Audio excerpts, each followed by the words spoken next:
무슨 날입니까? 주님 부활하신 날이죠. 여기 읽어보십시오. 여기. He is risen indeed.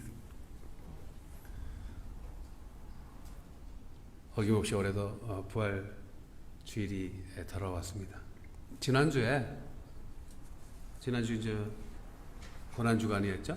우리 주님이 예루살렘 성읍에 나귀 새끼를 타고 들어올 때 예루살렘 성읍 주민들이 호산나 호산나 이 팜트리를 흔들면서 얼마나 환영했습니까? 주님 십자가에 달리셨죠. 지난주 금요일날 우리 론 목사님 이곳에서 퍼포먼스를 했거든요. 십자가 지시고 이렇게 오후 3시에 달리셨잖아요. 주님이 아침 9시부터 오후 3시까지 6시간 동안 주님 십자가에 달리셔서 7가지 그 말씀을 하셨습니다. 우리 잘 알고 있죠. 가상칠언이라. 어떤 말씀을 하셨습니까?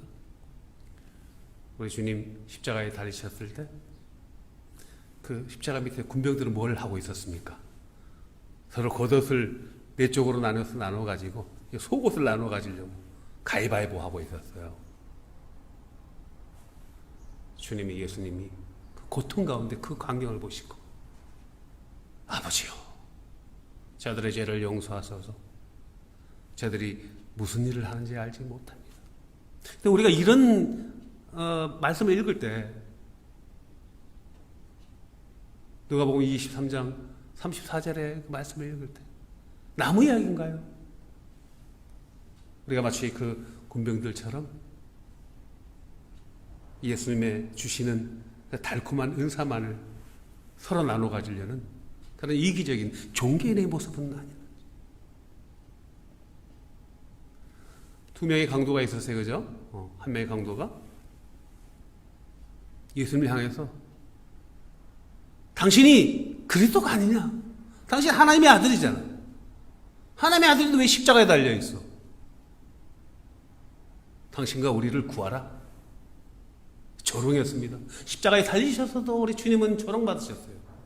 다른 쪽에 있던 행악자가 예수님을 조롱하는 그 행악자를 책망하면서 우리가 이런 십자가에 달리는 응당한 행위로 해서 보응을 받는 것인데 저분이 하신 행동이나 말씀은 하나도 그릇된 것이 없지 않느냐 하면서 예수님을 향해서 예수님 하나님 나라에 임하시거든 저를 기억하여 주십시오 이렇게 말씀하셨잖아요.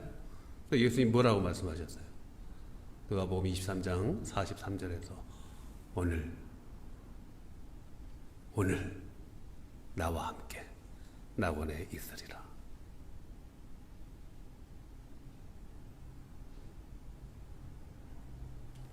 그리고 예수님 그 십자가에 달리실 때 죄자들 다 어디 있었습니까? 다 뿔뿔이 흩어졌지 않습니까? 도망갔습니다. 여인들과 그 제자 중에서 사랑하는 제자 요한 자신을 지칭하는 것이죠.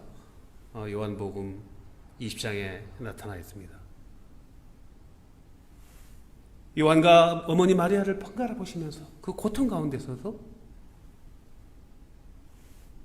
여인이여 보소서 여자여 보소서 아들입니다. 앞으로 요한이 아들 역할을 할 것입니다. 이렇게 말씀하시고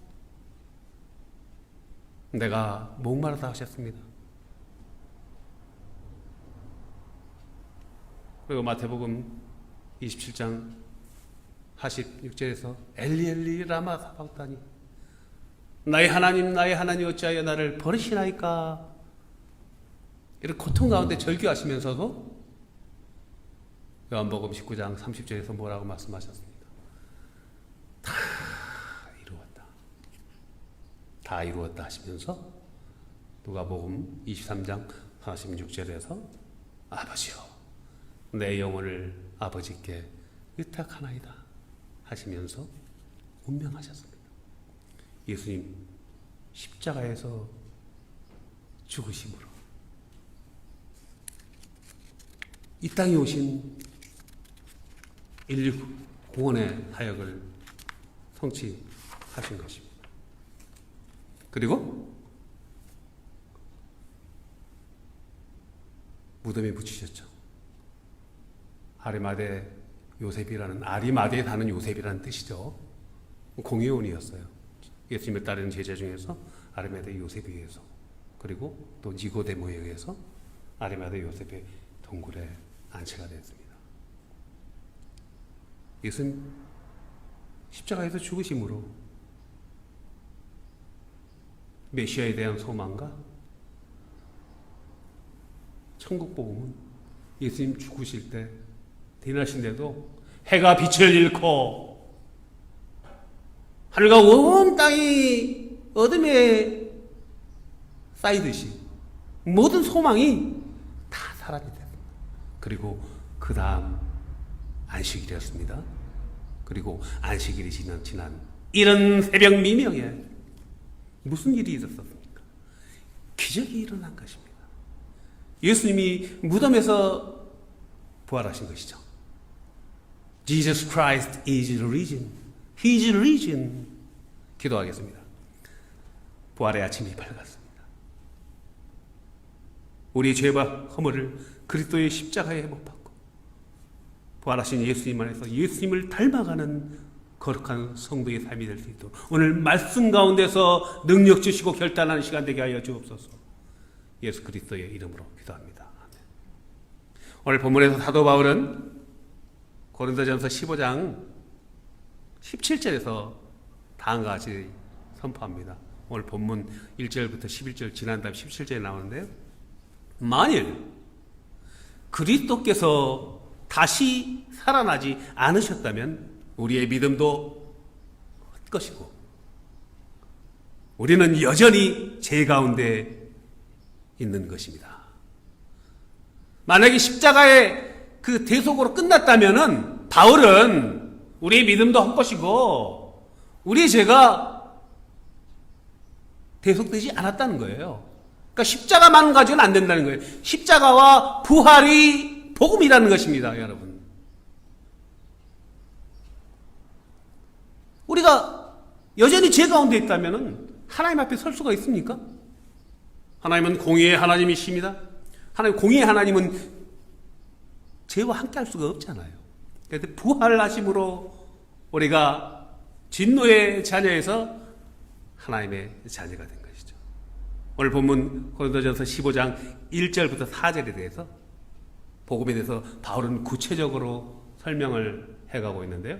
스크린을 한번 띄워주시고 1절부터 4절을 다시 한번 제가 읽어보겠습니다. 형제들아 내가 너희에게 전한 복음을 너희에게 알게 하노니 이는 너희가 받은 것이요 또 그 가운데 선 것이라. 너희가 만일 내가 전한 그 말을 굳게 지키고 헛되이 믿지 아니하였으면 그로 말미암아 구원을 받으리라. 내가 받은 것을 먼저 너희에게 전하였으니 이는 성경대로 그리스도께서 우리 죄를 위하여 죽으시고 장사 지낸 바 되셨다가 성경대로 사흘 만에 다시 살아나라. 복음은 그리스도의 십자가의 대속뿐만 아니라 부활이 함께한다는 것을 우리는 알았습니다. 그리고 바울은 선포합니다. 아담 안에서 모든 사람이 죽은 것 같이 그리스도의 그 부활 안에서 모든 사람이 살아났다는 것이죠. 그러므로 기독교의 탁월한 복음은요, 십자가의 죽음과 부활이라는 것입니다. 그리스도의 부활이 없었다면 우리의 죄사함이 없는 것입니다. 영원한 진노의 심판의 자녀일 수밖에 없다는 것이죠. 예수 그리스도께서 그가 부활하심으로 로마서 6장 23절의 말씀이 우리에게 주어졌다는 것입니다. For the wage of sin is death. 죄의 삭은 사망입니다. 그러나 하나님의 선물은, 하나님의 은사는 gift of God is eternal life in Christ our Lord Jesus Christ.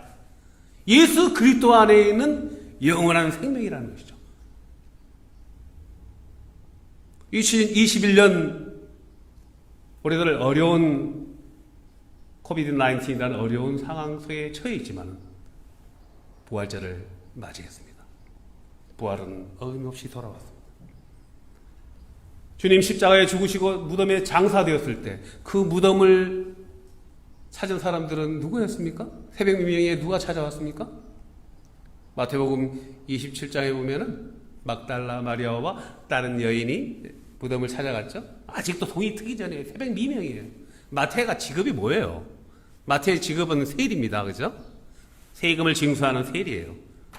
요즘 회계사들 기억하시면 돼요. 회계사들 꼼꼼하죠? 그러니까 마태가 기록한 마태복음은 아주 디테일하게 묘사가 되어 있어요. 요한복음 20장에 보면은 또 무덤에 일어났던 상황을 또 요한이 묘사하고 있는데, 요한의 직업은 뭐였습니까? 세베대의 아들 야고보와 요한, 갈릴리 호수의 고기잡이 어부였죠. 그죠? 기질이 달라요. 마태는 아주 디테일하게 설명을 하죠.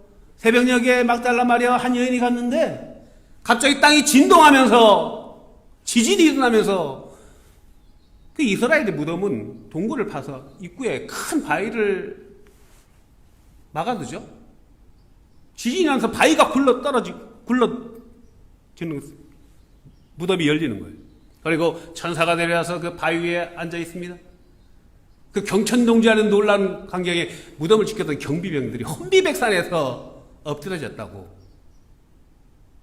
기록하고 있습니다. 요한복음에서는 새벽녘에 갔더니 바위가 채워져 있는 거예요. 막달라 마리아가 놀란 가슴에 무덤을 들여다보았는데 예수님이 시신이 없는 거예요. 그 놀란 가슴을 부여잡고 제자들을 향해 달려갑니다. 단숨에 달려간 막달라 마리아가 베드로와 요한을 만났는데 이렇게 얘기합니다. 주님이 시신이 없어졌습니다. 울면서 주님이 시신이 없어졌다고 말하자 베드로와 요한이 서로의 얼굴을 쳐다보면서 깜짝 놀랐죠. 서로 누가 할 것 없이 그 무덤을 향해서, 예수님 무덤을 향해서 달려갔습니다. 누가 먼저 도착했을까요? 베드로가 먼저 도착했을까요? 요한이 먼저 도착했을까요? 요한이 먼저 도착했죠. 아마도 요한이 베드로보다 더 젊었던 모양입니다. 도착해서 무덤에 보니까 바위가 굴러있고 비어있는 물이 열려있는 거예요. 고개를 숙이고 무덤 안을 들여다보니까 시신이 없습니다. 그런데 시신을 쌌던 세마포, 우리식 표현하면 수의죠. 수의가 벗겨져서 잘 정리돼서 개어져 있는 것 같아요. 요한은 직감적으로 예수님의 시신이 도난당했구나.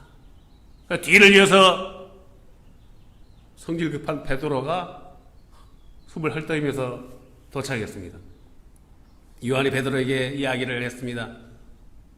베드로 형제님, 예수님이 시신이 없어졌어요. 마리아의 말이 맞습니다. 그런데 다혈질인 베드로가요, 의외로 침착하네요. 베드로는 직접 무덤 안으로 들어갔습니다. 무덤 안으로 들어가서 사라진 그 무덤 안에서, 예수님 시신 사라진 그 무덤 안에서 예수님이 누워있던 자리에 손을 대보고 귀를 대보고 냄새를 맡아보고, 아니 그런데 세마포가 잘 기어져 있는 거예요. 머리에 쌓았던 두건도 한 곳에 잘 기어져서 정돈되어 있는 것입니다. 냄새를 맡아봤습니다. 분명히 사흘째 됐으면 썩은 냄새가 진동을 해야 됩니다. 물론 향유를 발랐죠. 향유 냄새와 썩은 시신의 냄새, 부피한 냄새가 진동을 해야 될 텐데 천연하지 않는 거예요. 마치 수상한처럼 주도면밀하게 점검을 한 베드로가 요한 사도를 부릅니다. 요한, 예수님이 다시 살아나신 것 같다. 이 말을 듣고 요한 사도가 요한복음 20장 8절에 보면은요, 그때야 무덤에 갔던 그 다른 제자도, 그 다른 제자는 요한 자신을 지칭하는 말이죠. 요한복음의 제자가 요한이잖아요. 뭐 내가 들어갔다 이렇게 표현하는 게 아니고 그 사랑하는 제자, 그 다른 제자, 자신을 지칭하는 것입니다. 들어가 보고 믿더라. 무엇을 믿었다는 것입니까? 베드로의 말을 믿었다는 것입니다. 베드로의 추측은 예리했습니다. 만약에 시신이 도난당했다면 이렇게 말끔하게 정리되어 있을 수가 없지 않겠습니까? 무덤들 주변에는 무덤지기가 있었을 것이고, 마태는 예리하게 디테일하게 설명을 했잖아요. 지진이 일어나고 무덤을 막고 있던 바위가 골려지고 경비병들이 험배상 기절하고 바위 위에 천사가 내려앉아서 예수님 부활하셨다. 제자들이 달려가서 기쁜 소식을 해요. 막달라 마리아가 제자들이 달려가다가 예수님을 만나죠. 요한복음에서는 울며 다시 돌아온 제자들에게 시신이 도난당했다고 전하고 다시 돌아온 막달라 마리아가 묘지 동산에서 한 사람을 만났는데 울면서 우리 주님을 못 보셨습니까? 그러다가 부활하신 예수님을 만났죠. 제자들은 부활의 소식을, 예수님이 시신이 사라졌다, 아마 부활하신 것 같다는 소식을 전해들었습니다. 그러나 모여서 별다른 대책을 강구하지 못했을 것입니다. 왜요? 크리스천의 추종자라고 데리고 다닐 수가 없잖아요. 목숨이 위태로운 상황입니다. 누가 먼저 부활하신 예수님을 만났습니까? 부활하신 예수님을 먼저 만난 사람들은요, 예수님을 따르던 제자들도 아니었습니다. 예수님 3년 동안의 공생애를 통해서 얼마나 많은 기적을 보이셨습니까? 많은 일들이 있었죠. 요한복음 5장에 보면은 베데스다 연못가에서 38년 된 병자가 일어났지 않습니까? 남을 입었지 않습니까? 실로암 사건, 눈먼 장님이, 날 때부터 눈먼 장님이 눈을 뜨고, 나인선 과부의 아들이, 누가 보면 실자에 보면 나인선 과부의 아들이 살아났잖아요. 해당장 야요의 죽은 딸도 살아났잖아요. 그 수많은 고침을 받은 사람들 다 어디에 있었어요? 예수님 십자가에 달릴 때 다 어디에 있었습니까?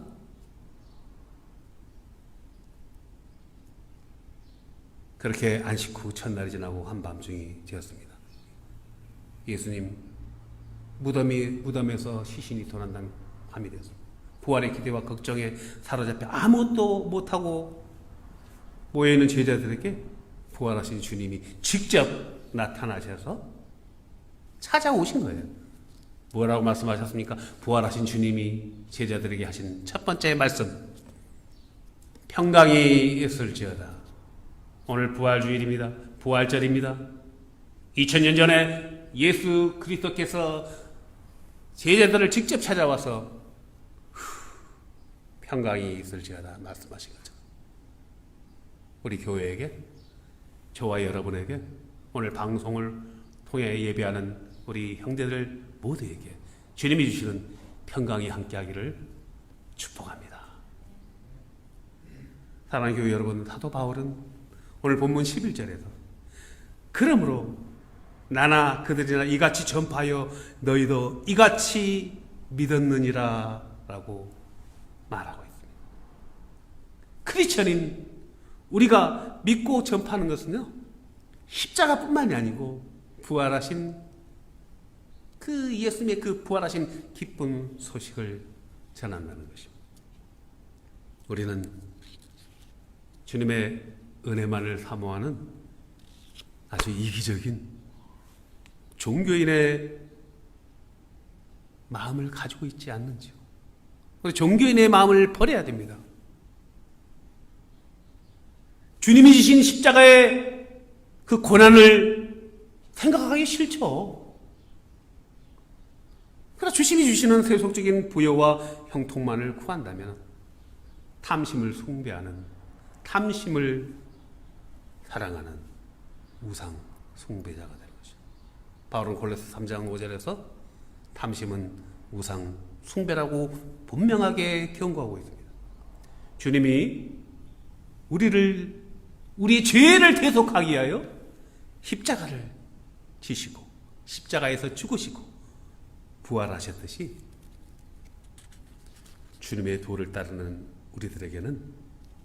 우리들에게는 주님이 주시는 각자의 십자가의 사명이 있다는 것을 알아요. 누가복음 9장 23절에서 예수님이 이렇게 말씀하셨어요. 다 따라합니다. 아무든지 나를 따라오려거든 자기를 부인하고 날마다 제 십자가를 지고 나를 따를 것인지라. Follow me. 너의 십자가들이 있다는 것입니다. 우리들의 십자가가 있다는 것입니다. 우리들의 십자가는 주님이 주신 그 십자가가 아니에요. 각자의 형편대로 주님이 주신 십자가 있다는 것을 여러분 명심해야 됩니다. 예수님 죽은 자 가운데서 다시 살아나셨습니다. 예수님 십자가에서 죽으시고 다시 살아나심으로 우리 이제는 사면받고 우리는 하나님 앞에 의롭다고 칭함을 받게 된 것입니다. 칭의라는 것이죠. 우리가 의로워졌다는 것이 아니고요. 의롭다 칭함을 받은 것이에요. 그리고 예수 그리스도는 부활하심으로 사망을 이기셨습니다. 예수 그리스도로 인하여 우리는 영원한 생명을 받은 것입니다. 사랑하는 교회 여러분, 우리는 부활의 소망이 있기에 이 땅에서의 삶이 더욱 소중하다는 것을 알아야 됩니다. 이 땅에서 삶이 얼마나 소중한지 여러분 우리가 알아야 됩니다. 우리 주님 다시 오신 그날을 기다리고 있잖아요.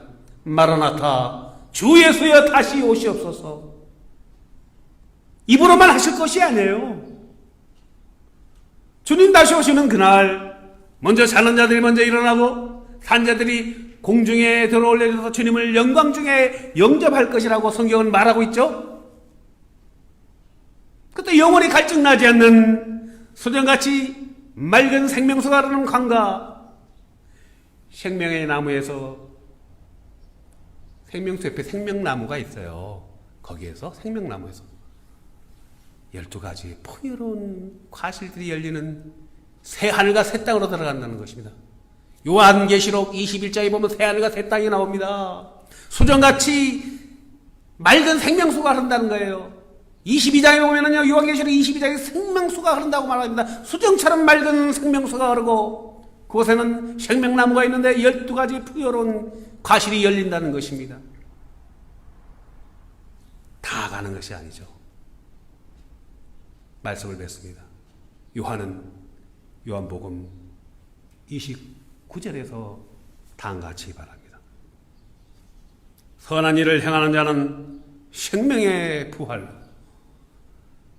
악한 일을 행한 자는 심판의 부활로 나오리라. 아멘. 기도하겠습니다.